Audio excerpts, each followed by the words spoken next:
Welcome, welcome everybody. We're going to give it a minute here to get everybody logged in and ready to go. I'm super excited with our panel today. We're going to have a great discussion. So excited to have you all with us today. Like I said, I'm going to introduce the fabulous women that are with me here shortly, but you're going to hear some announcements and some stuff from me and from Leon first. So Leon, do you want to, I know we're kind of right at the top of the hour here. Looks like the flow of folks coming in has slowed down a little bit. So do you want to kick us off here? Certainly. Thank you. Thank you all for joining. And we're pretty excited about this particular community call because we've invited several of our practitioners that have been working with us for a number of years. And it's a great mix of sort of talent around sort of how they use the Business DNA program. So Nikki will facilitate that, but we do take the feedback very seriously that from the survey, and you will get a survey after this, after the recorded webinar today. And we just take a couple minutes and complete it, and we would love to know if you're interested in being a future participant on the next community call, which we have them quarterly. So my name is Leon Morales. For those of you who don't know me, I'm the managing director here at DNA Behavior. Have been here since 2012, and I am fascinated with human behavior. And the panelists that we have today are also equally as fascinated by human behavior. So I think it'll be a rich program today. And I'll hand it over to Nikki, and she'll take it, our Chief Learning Officer. Great, thanks, Leon. Again, my name is Nikki.evans. For those of you that don't know, I'm excited to have you here. And we're gonna do some quick announcements about some things happening at Business DNA, and then we're gonna open up for our panel discussion. You're gonna love our panel today. They are amazing women with lots of great stories and information to share with you. So stay tuned. You're gonna be thrilled to meet them. So Leon, if you want to kick us off quickly, we just are curious about kind of how often are you using Business DNA right now? So you should see a poll here kick up in just a second that will allow you to answer real quick as we start going through. Let me make sure I have the right question here, Nikki. I don't think it's the right one here, Nikki. All right. So we'll have to do a little manual. So good. Okay. How about if we just put it in the chat? I'm not sure why that poll function is not working, but the question is, how often do you access Business DNA reports insights daily? You know, it's a 24/7 sort of access to the system. How often do you use it? Once a week, A, twice, or at least once a month? C is once a quarter, or even less than once a quarter by D. If you don't mind just putting your answer into the chat, if you could do that, because the poll question couldn't execute it. It's a quarter. Awesome. We good? All right, A, yes. Perfect. All right, once a month. And monthly, okay, great. And I do want to give a shout out. We have one of our Australian consultants today on the webinar. Tim, thank you for joining. It's pretty early for you, or late, I guess, so we're glad to have you here. And then Nikki, I'll turn it back over to you. Excellent, excellent. So I appreciate your flexibility with the poll here. So with the, as we continue to evolve what we do here at DNA Behavior, we're really excited that we're sort of re-upping something that helps us really stand out as the behavior and money insights company, because we do pinpoint both business DNA insights as well as money insights. And so I think it's really important. And as we continue with the Business DNA, you'll see the potential to get access to more financial DNA type insights as well.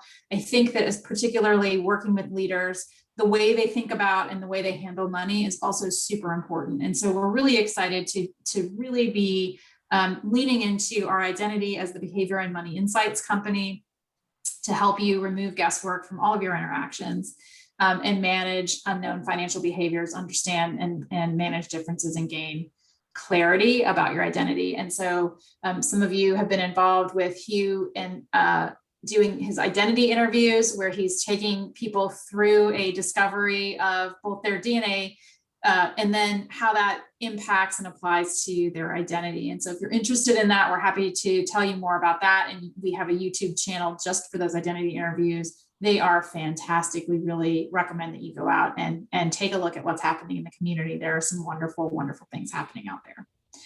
The other thing that we're super excited to announce is open office hours. So open office hours are essentially your chance to get free training and have a great conversation about what's going on in your business, or get questions answered about a scenario that's come up for you or something that's kind of puzzling for you. So the first Friday of every month from 9 a.m. to 11 a.m. Eastern, I am available, or one of my colleagues is available on an open Zoom meeting.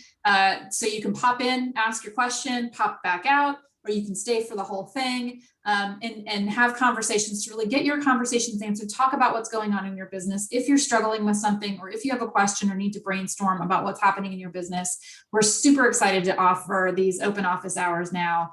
The first Friday of every month. We'll be making the invites available, and you keep track of your email. We'll be sending another email out soon so you can get this added to your calendar. Just a quick note, because the first Friday of July is the 2nd of July, and we're not sure if people are taking the 2nd or the 5th off for a holiday, we've decided to move office hours to the 9th for just July. So it's second Friday for July, but other than that, it'll be the first Friday of the month from 9 a.m. to 11 a.m. And for those of us that are not here in the States, Tim, just a heads up, Carol's also going to be offering an open office hours, and we can get you a special invite to that, where she's doing that, where she's available in Australia, and that'll be also available then to our folks overseas in Africa and Asia. Make it a little bit more convenient of a time than 9 a.m. Eastern. So we're super excited to be offering that as an added benefit for your continued support and membership with DNA. And then we're also looking at, in the third quarter and beyond, giving the Coach Network a bit of a facelift into the integration lab, where we're really going to think about how to connect people with integrators who are doing this work, and you're about to meet 3 of them, and we're super excited about that. So that there are more done with you and done for you services that you see on that integration lab with the implementers. So there are some things that we can, walk you through.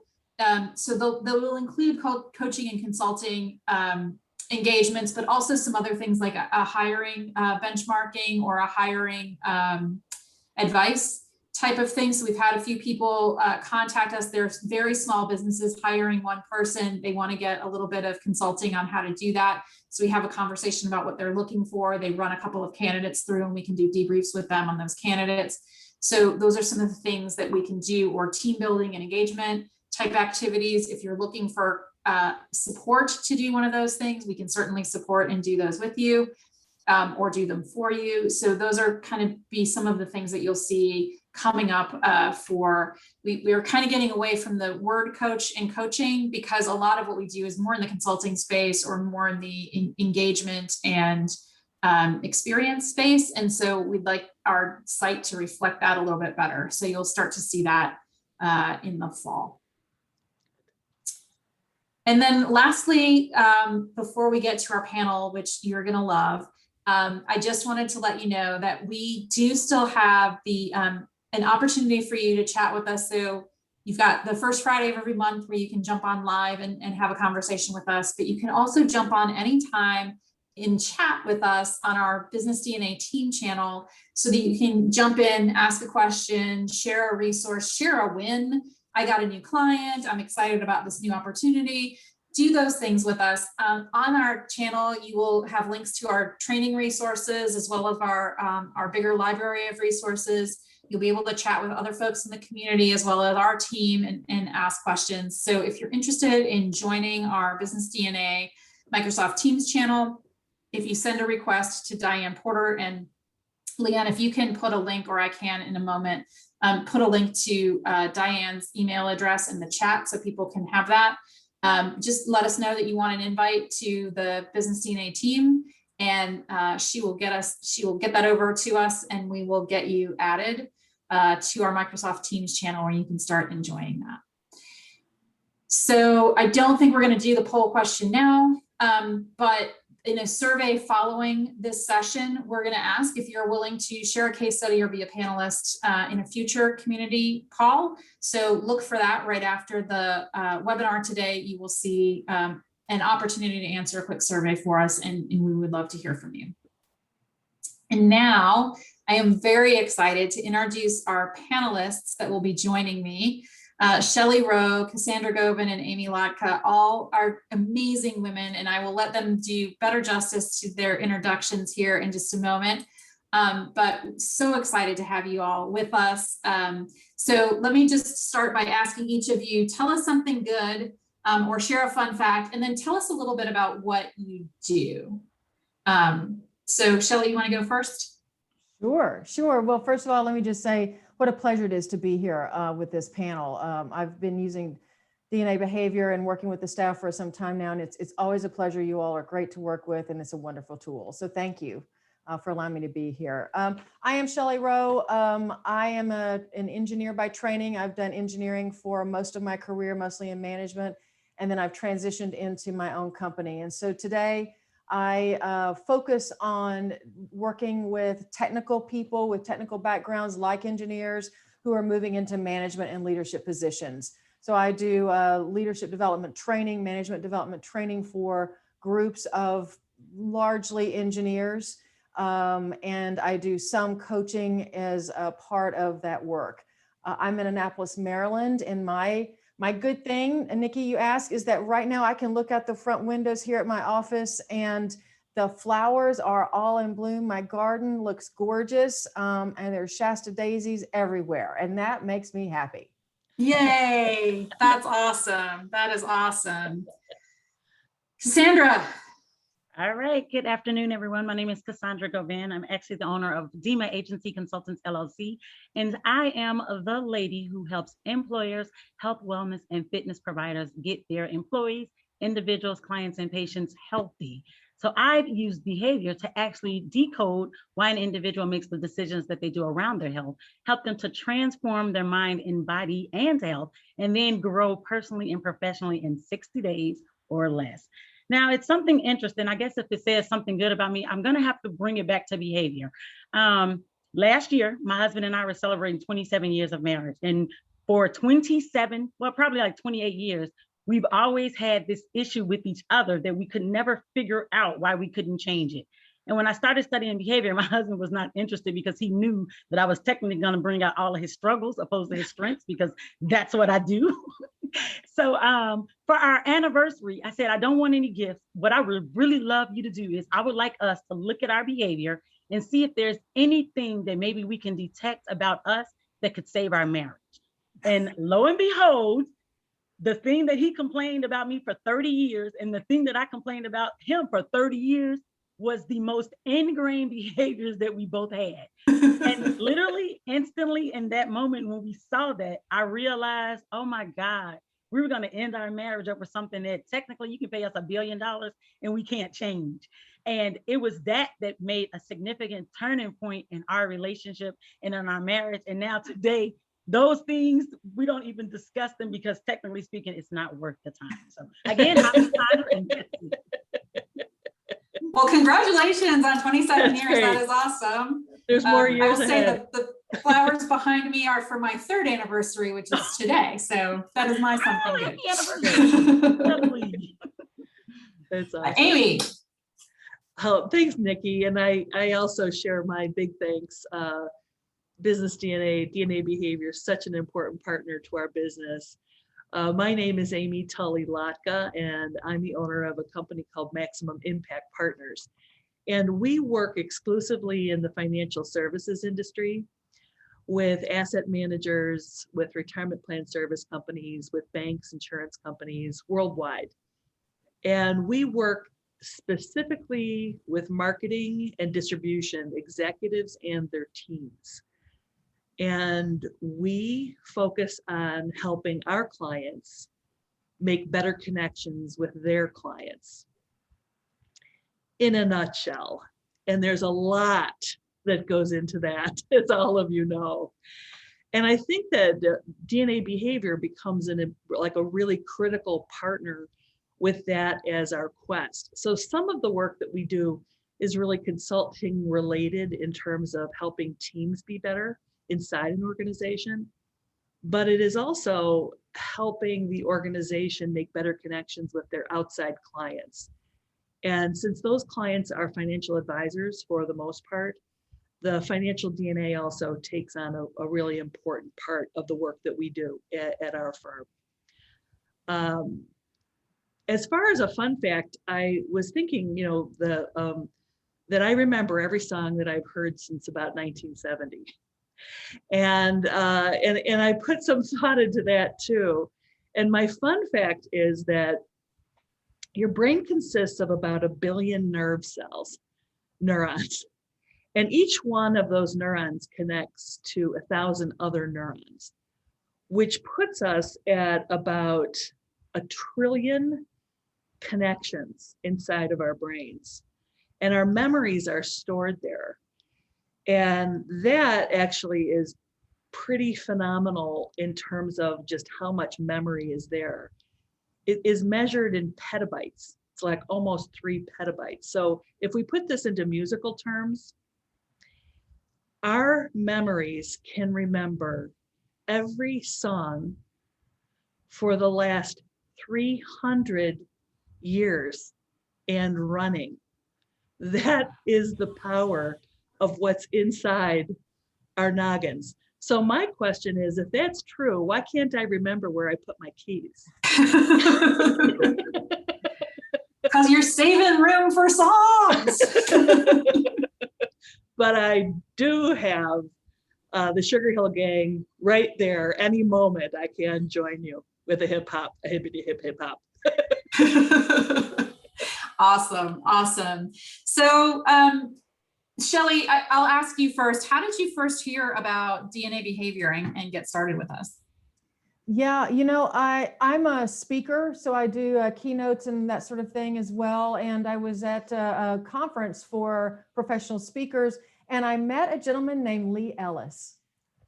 Right. And so Lee is a fascinating person. If you don't know him, you can look him up on Google. He's amazing. So I gather that he and Hugh are friends. They, I guess, collaborated a bit in the early days of DNA behavior. And when he found out what I did and what I love and am curious about, he said, you need to talk to Hugh.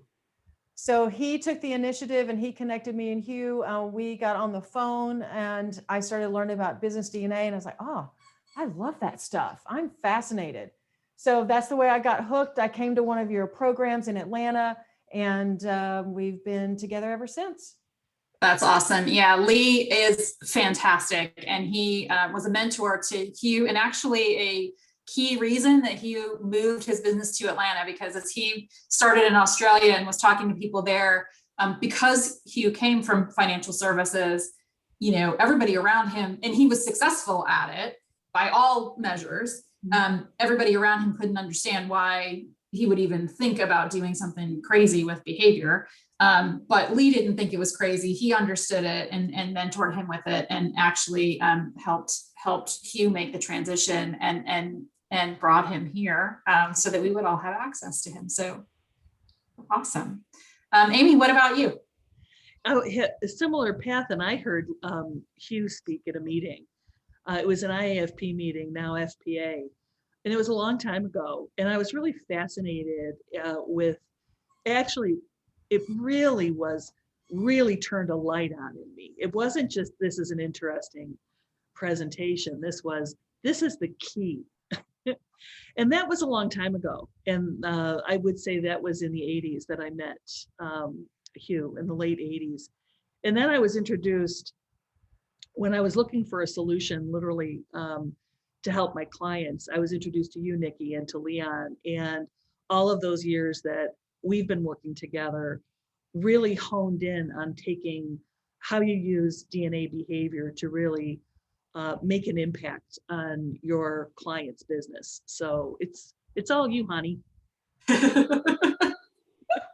All right, Cass, tell us about how you came to know DNA behavior. Okay, so I'm very active on LinkedIn, and our DNA behavioralist, Miss Kenyatta Turner, the big influencer, was always talking about superpowers and how people behave. And I'm like, what is that? So one particular time she was speaking about how men set the tone in their families and how we can look at the behavior of men, then technically speaking, you know, it could change, or it can change the dynamics of family. And of course, once again, I'm the person like, ooh, something that can change my husband. I want to do it, right? And what was interesting is, but I was kind of curious and skeptical too, because I'm real high on that on my behavior. So I said, well, do me first. And once she did me and I saw like what it said, I was like, oh my God, I've been wondering so many things about myself that I never knew. And to see that, oh, I'm not crazy like people say I am. And, you know, my clients used to tell me, you always create all these different things and we don't understand why you do it. And I saw on paper why I did the things that I did. And that literally like changed my life. And after that, I was like, oh, I want to do my husband. I want to do my son. I want to do my other kids. I want to do my family and everybody. And then eventually I was sold that I just needed to do it for myself as a consultant. And pretty much that's how I learned about DNA. Yeah, it's awesome. Yeah, yeah. So tell us, and this can be kind of more conversational, so I'll let you just kind of jump in, but you shared a little bit of this, but tell us, you know, what have been the biggest benefits that you've seen kind of incorporating business DNA into the work that you do? So you do different work with, you know, each of you work in a very different segment, but you found a commonality with business DNA. So tell me how it's made a difference for your clients and what kind of benefit that you've seen for your business. I'll go first, if that's okay. So for me, of course, with health, I think the biggest value, you guys, that I found is I lost my mom this year in January. And that came as I guess a shock. She's always been sick, but my mom was always very successful in the 5 key areas of life, but she failed in health. And I couldn't understand, like, why do you have so much power and driven to be so successful in other things, but you can't be successful in that? And then it allowed me to look at myself, because I've also been very successful in business and all other areas of my life, but I failed in health. Then I looked at my child and I recognized, like, you know what, some of this could be generational and systematic as well. And if that's the case, I really need to speak to the people who actually help us to make the decisions that we make as far as our health is concerned. And what I learned is 2 things, that it was about self-awareness and then also being okay with the permission, giving yourself permission to be you. And once we're self-aware and we know the things that are going to drive us and what drive us to make the decisions that we do or don't do about our health, and then compare that to the other areas of our life, I call it having like an imperfect balance. And just, you don't have to do it perfectly, but at least fit it into the puzzle because it has its place there. And every time I thought about my mom, and like I said, that I just realized, like, I'm going down that same road with my health, and I didn't want to do that. And I saw how behavior helped me to make those changes in myself. And I've seen the instrumental value and the benefit that it's given for my clients, who I showed them how it looks in their behavior and how they're making those decisions in their health as well. And that actually helps them too, to be aware, give themselves permission to embrace their health like they embrace everything else, and then have the ability to modify it so that they can get the results that they want long-term. Wow. And so it sounds like you do a little bit of kind of helping people figure out how to use their natural behavior strengths to make the health plan that they want, but a plan that they're going to be able to implement and stick with. Absolutely. Because I don't know if anybody knows, majority of the time, health is one-sided. We see a commercial, right? And we see, oh, I want to look like that lady, or, oh, I could eat like that. But the reality of it is, it's just that we see it, it's commercialism. It's something that they do to feed us, to take advantage of their program. So I kind of reverse it. Instead of us looking at it that way, I tell you to look in you first, see your own vision, tell me what you want, and then I'm going to help you put together something that's realistic based on your behavior to help you actually get the result within your terms. Awesome. Awesome. And Nikki, I can build off of what Cassandra was saying. Is my people that I work with are very different. It's a very different group than the healthcare side. And so congratulations on what you do, Cassandra. Thank you. You know, so I've got the engineers, and I'm an engineer, and I have always been fascinated by self-assessment tools. I've taken every one I can get my hands on, because I find them that they help me see me in a different light, that as an engineer and being so left brain, that I'm always intellectualizing. And so that it is a tool to help me see differently. What I like about this particular tool, because I have looked at so many and used so many, for the engineers, this one more than any of the others, the language is really practical and accessible. Yeah. And so I love some of the reports that Business DNA provides, because it's very easy for people to see how it's relevant in their work environment. So it's very common that the reaction I get from a client is they'll go, oh, that's why I do that, right? And then when I do it with a whole team of people, they'll go, oh, that's why she does that, or that's why he does that, or that's why we don't see eye to eye on that thing. So it's a very practical way to bring that self-awareness and other awareness into an individual and into an organization. And the other thing, and it sounds like perhaps Amy and I share some of this, all of my work is grounded in neuroscience. So I find that this tool syncs up really nicely with the neuroscience. So I can take the results of a DNA behavior assessment and pull it into a brain model that I use. And people, again, they understand that. So it takes something that's touchy-feely, woo-woo for the engineers and makes it practical and logical. And it's been a game changer. Yeah. Awesome. Yeah, and I'm with you on that, Shelly. I think that the game changer from just being able to see yourself in a different light, you just don't get to see yourself. And, the work that I do is around, really, it's teamwork.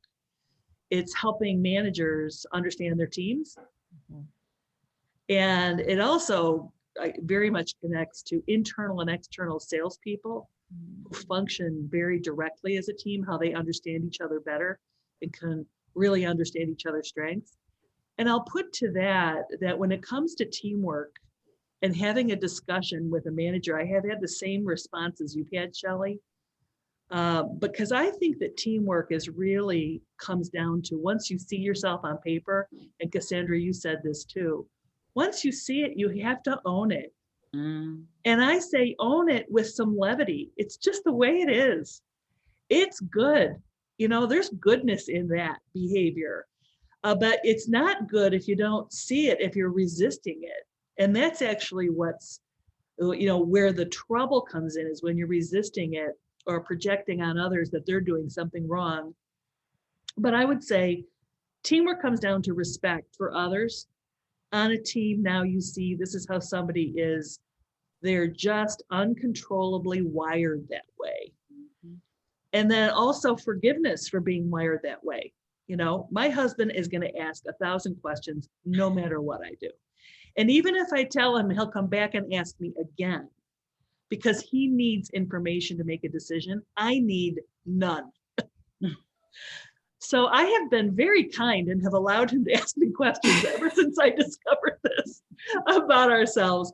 But I think bringing that into business and actually saying, when you've got a team and you're a manager of a team and you have someone who just is constantly needs reinforcement of answers to questions and is skeptical about something, to see it as their natural behavior really allows it to embrace it and keep rolling. It really adds to efficiency, respect, a better culture. It's sort of all of those things come together with better teamwork. And yeah. if I can just jump in on that a little bit too, because Amy, what I've found, and again, with engineers, they're not accustomed, they're not trained to think like that. And right. What I found, the tool used in a team environment can open up empathy. Yes. And once empathy opens, now I have a whole new range of opportunities to solve a different kind of a problem. Yes. Yeah. Yeah, exactly. And I work with technical teams. And so I think I feel like I ride right between the two of you. And I will say the same thing. It's practical, easy language. And when there's a number and I can see that my number is higher than your number, and that means that this is a stronger trait for me than this, it's very, our technical teams like binary, and this can help people. I mean, while human behavior is not binary, certainly the tools allow people to access it in a way that speaks to that, I think. I think it does. And I think that this is the question that all of us get, is in the business sense, it's, can this marriage be saved? Can these two partners actually work together? Can this employee really be a good member of the team? And I think the answer is more often, yes. Like, we walk away from things too easily and replace people too easily, when this tool actually allows you to, like, I think you're right, Shelly, have empathy, see the good, you know, in the opposite, actually embrace the good in the opposite, because that's going to help the company be better if you've got opposites that, you know, that actually different ways of viewing the same thing. You'll end up making better decisions if you allow for that conflict to take place. Right. And I have encouraged sales leaders just exactly that, like allow for conflict, because when you have a trust environment that's in place, then the conflict should be one that really leads you to higher, bigger, better, better results, better everything, really. Yeah. So I want to encourage folks that are listening as well, post in the chat if you have a question for these ladies about how they're using tools or what they've seen. Please post your questions in the chat or in the Q&A box, and we can get to those as well. And I'll just kind of throw out, do you, so we've talked about how the aha moments that we see with clients when they get this, or the ones that we've experienced for ourselves. What happens if clients don't, do you come across clients that don't agree with their profiles, and what happens in those scenarios? Yeah, that actually, I think that I'll jump in. That happens a lot. And I think part of it is that the words that are used to describe any profile, and words mean different things to different people. And if you tell a salesperson that they aren't goal-oriented, they will reject that. And so content and pioneering are two words that are require some explanation. And you can be a goal-oriented person and be content. I mean, you can reach a sales goal and be content. So I find myself in partly approaching this from having a semantics conversation about what it is about your profile don't you agree with, and what are you seeing in that? Because I think that takes care of a lot of it.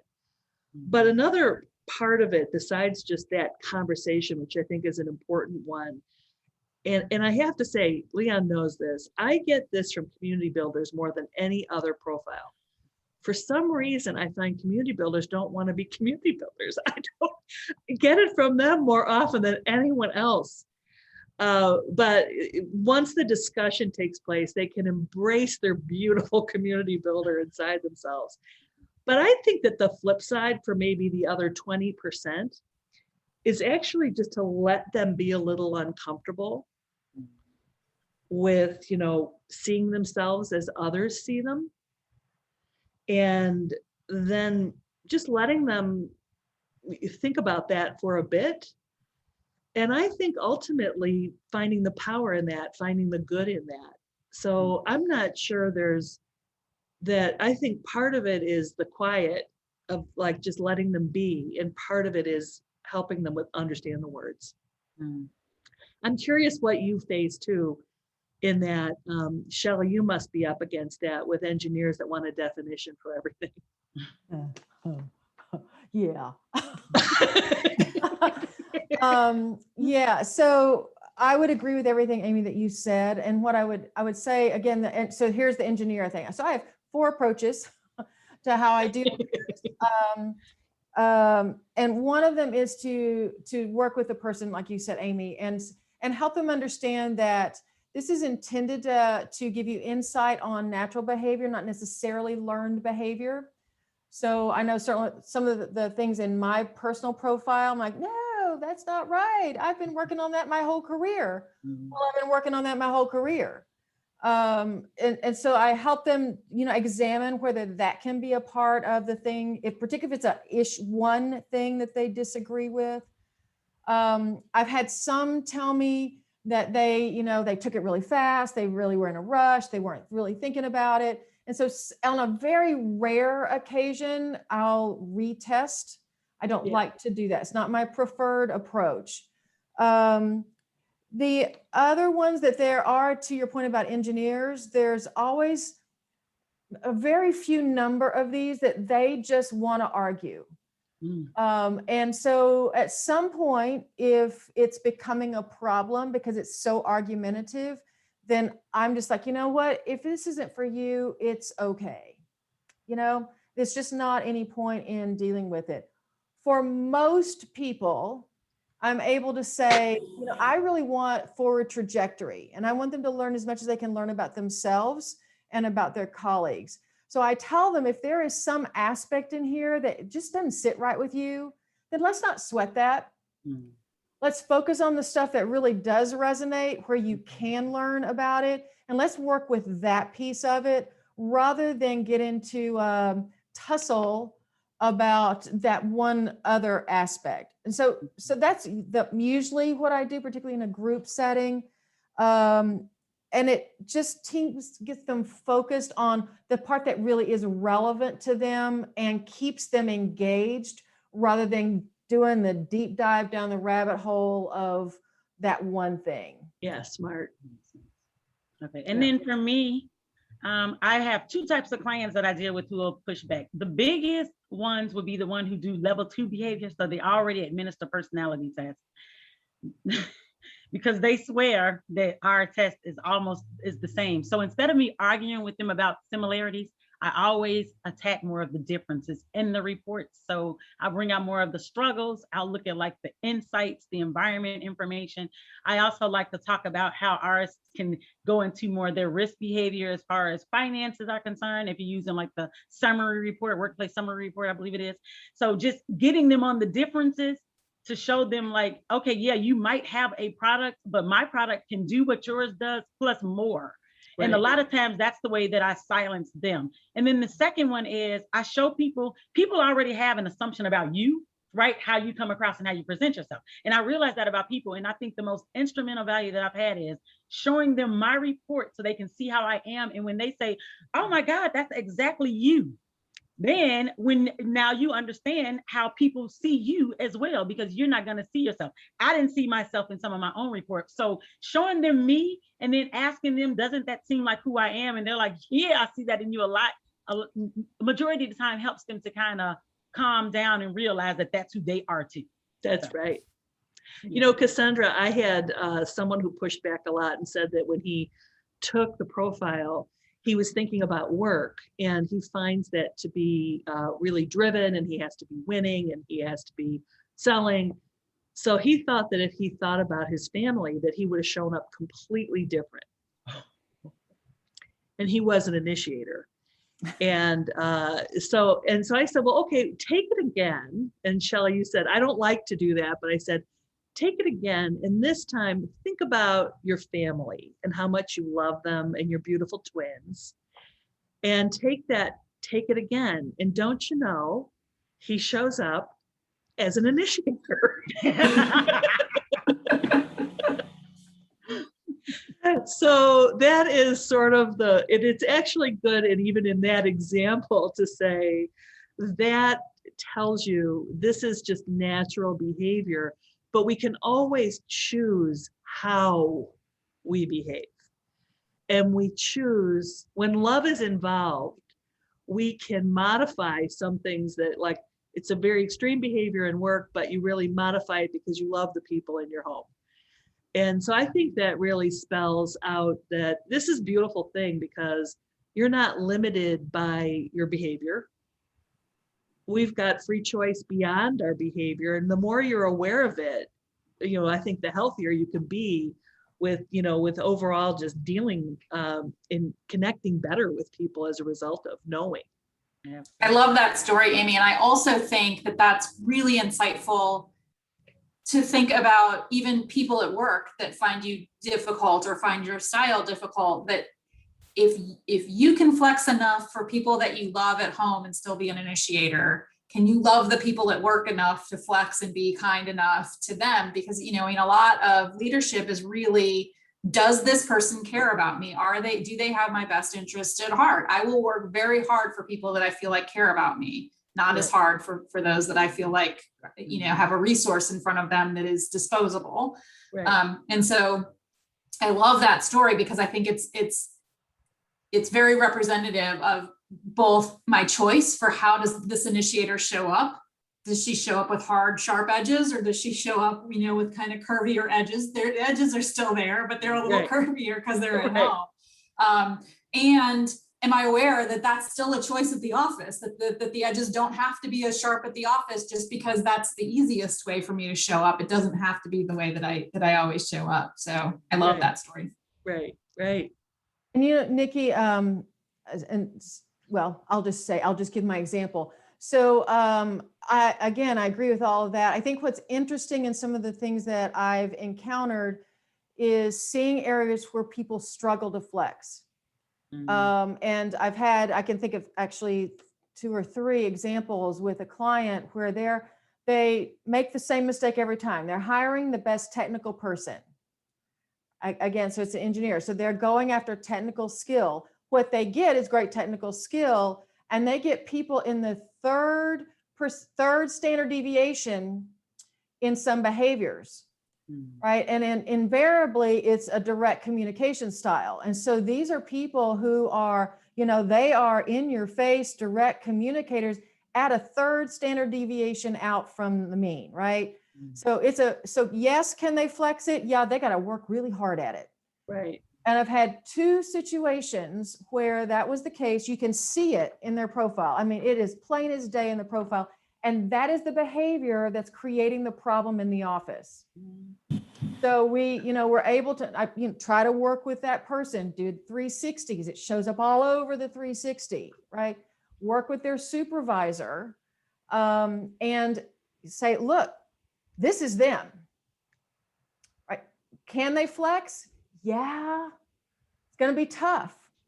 But if you can't live with this behavior in the office environment, then you've got a different problem.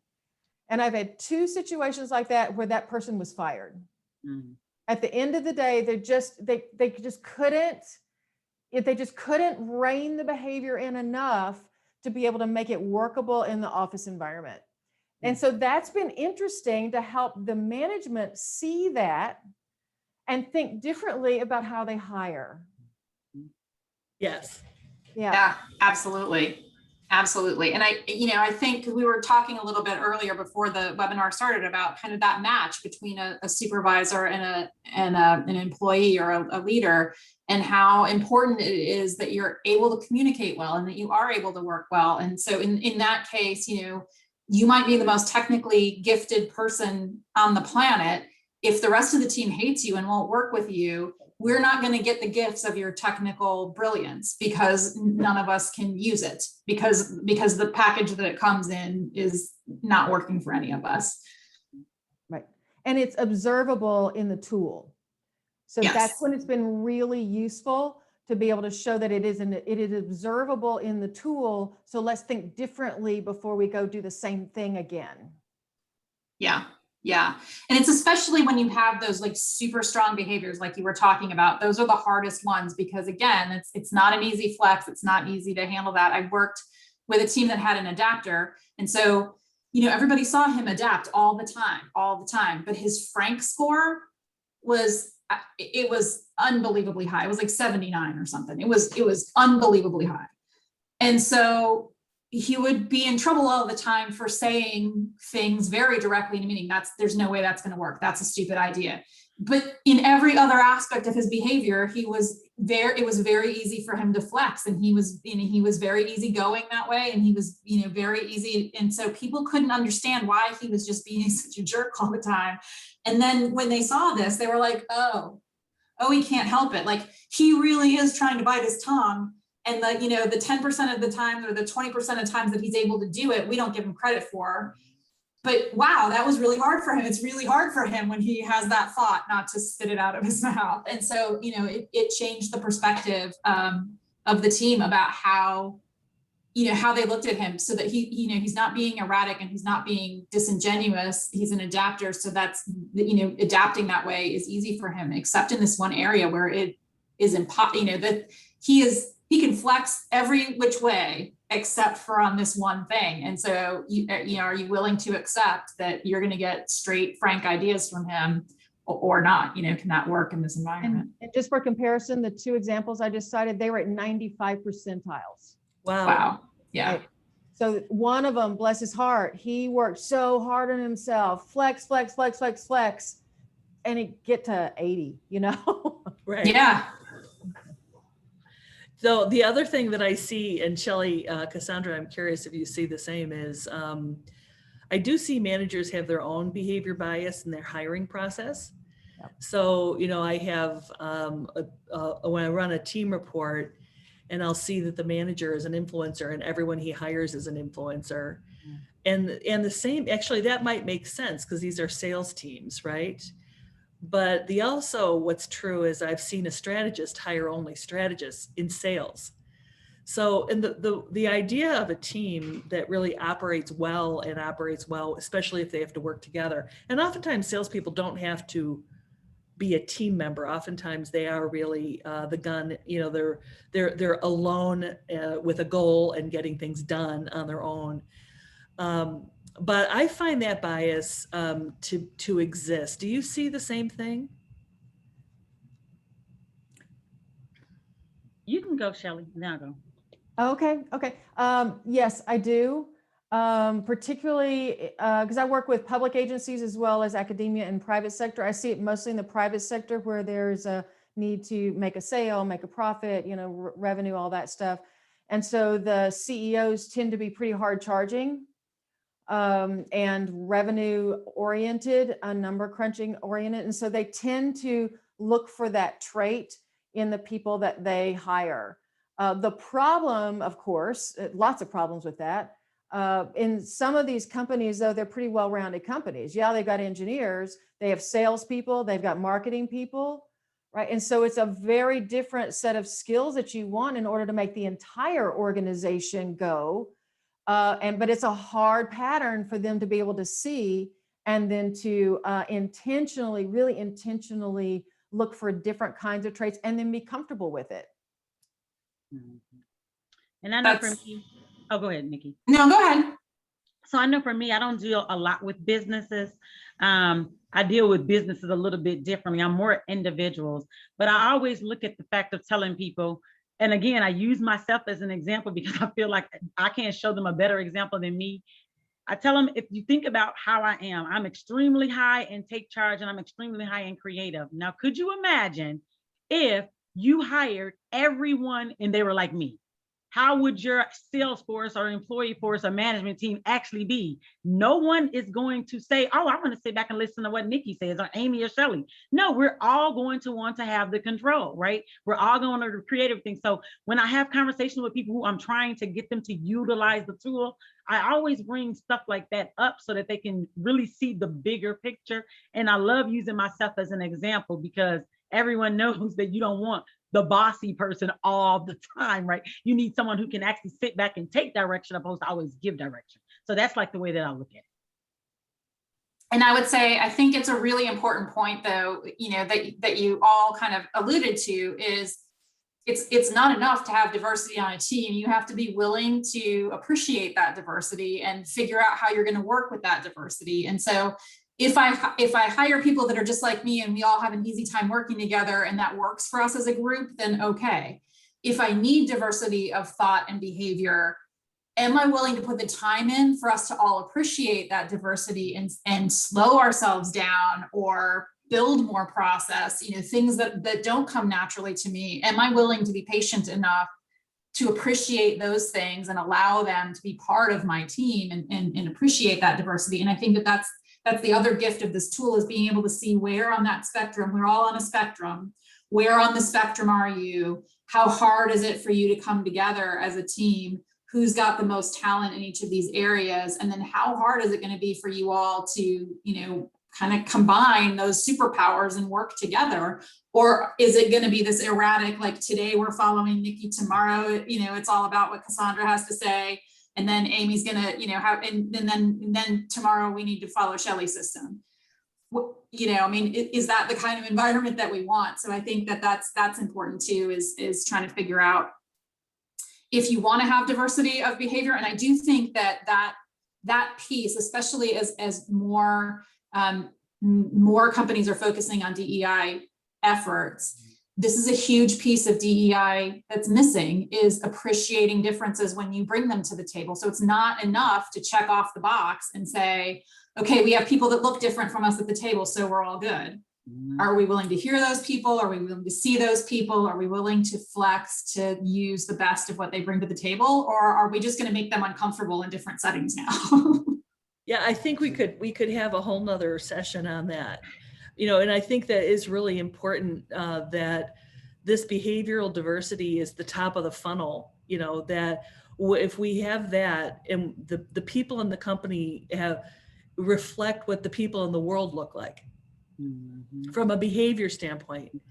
And then we also take in all other elements of diversity to reflect who our clients are, who our customers are, I think we're onto something big with that idea. I think that that the behavior piece of this discussion is really one that's really a very valid and important part of an important conversation. I agree. I think the behavioral diversity is the hardest part. I do too. Right. Yeah. It is. Right. And I like how you said that when we think about what's so nice too about behavior is the behavior doesn't have a culture, right? It doesn't have a gender. It has none of those things. And what's interesting is I've had people from all cultures and ethnicities and backgrounds to take the test. Hey, you're a community builder. It doesn't matter if you're Indian. It doesn't matter if you're, Korean. It doesn't matter if you're any of these things. It still puts you in the jail together where you're still unified in a behavior. And that, like you said, putting those individuals in businesses and not seeing them for color or their name or any of those other things could make a world of a difference in the world moving to a better place. That's right. Totally. It's the bigger element in the funnel. Like it's everything actually would, if we could pay attention to all of these things and show up, starting with the diversity that comes from all these different behaviors. I'm so with you, Shelly. It's so hard to pull that out. And I really do fight this with hiring managers who want to hire someone that looks a certain way. And I'll say, I reject that with everything. I don't think they should have certain behaviors. I think what this tool is to help you understand the behavior, not to reject them because of a behavior. And I think that really is where, let's see how they fit on the team. Let's see how they fit with you, because the questions that come out from in a hiring manager's standpoint isn't, well, if that's someone, and here I would really put this in with to think about this as far as salespeople, someone who doesn't have high pioneering could be rejected from a sales team because they have low goal orientation. But I know for a fact the people who have a lower goal orientation and are content choose to and do achieve goals and can be and are the number one, number two salesperson on a team. So I don't want to reject a great candidate because they're missing something that we are biased to believe that they don't possess that behavior, that they can't succeed in that role. There's more to it than that. The thing that's coming up for me around this, and it's a little bit different in all of our industries. Again, if I zoom into the engineering world and you've got an organization that is primarily an engineering organization, what I find is that the people who are attracted to that profession tend to be more in that information-oriented quadrant, right? And so what we begin to see, regardless of any of our desires about diversity, is that we'll have an engineering office that is kind of all clumped together because those are the kinds of people with a natural talent for that type of work. So that's interesting. And that's why it's very easy, comfortable usually for them to work together. But what we also see where I come into play is that you begin to have that really great performing engineer who is moving into management. Right. Right. And so now we got a whole different kettle of fish, and you're going to much more likely to be working with people of very different kinds of styles, right? And behavioral styles, and probably more relationship oriented becomes a much more important thing. If they can't, so I can use the tool to help them understand that leap.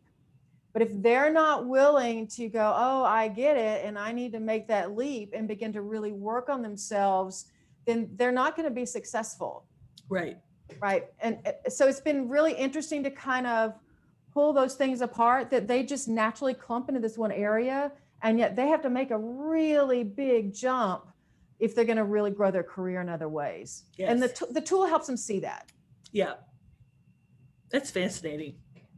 It is, and I agree, Amy, we could do a whole nother hour talking with each other about how we are using the tool, and I do think that this is a missing component of a lot of diversity programs, to really understand how do you actually work with each other when you have a diverse group, and so I think that that's why the work that we do at DNA Behavior and the work that you all do as part of our community is so important.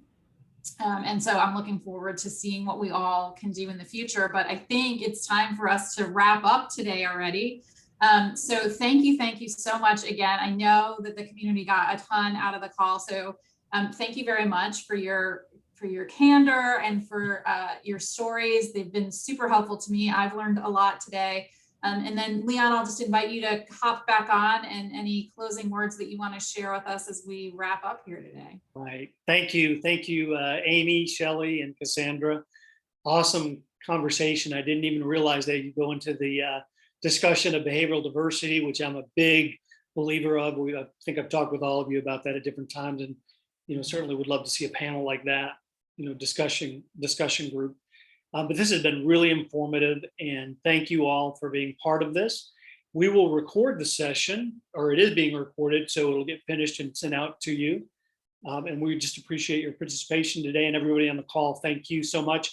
We didn't get a lot of questions, but I know that there was a lot of light bulb moments. So thank you for the clarity, and we look forward to working with all of you. And if there's anything we can do, you know where to find me. Thank you. Thanks, Thank you. Leah. Thank you. Nice to meet you, Again, fabulous everybody on ladies. the panel, thank you so much, and everybody in our audience, thank you, and join me in a warm thank you for our panelists. I know it was a pleasure to get to talk to them today, and I really do want to encourage you all to respond to the survey that we get back. We do take these survey results into account and take them to heart. And we really do want to make these community calls valuable for you. I know it's hard to carve out time in each of your days. And so if this was a valuable format, please let us know so that we can continue and pull something like this together. If there's something else that you would like to see, we would love to hear that too, so that we can make these the most useful calls possible. So thanks, everybody. Have a fantastic afternoon, evening, morning, Thanks, wherever everybody. you are.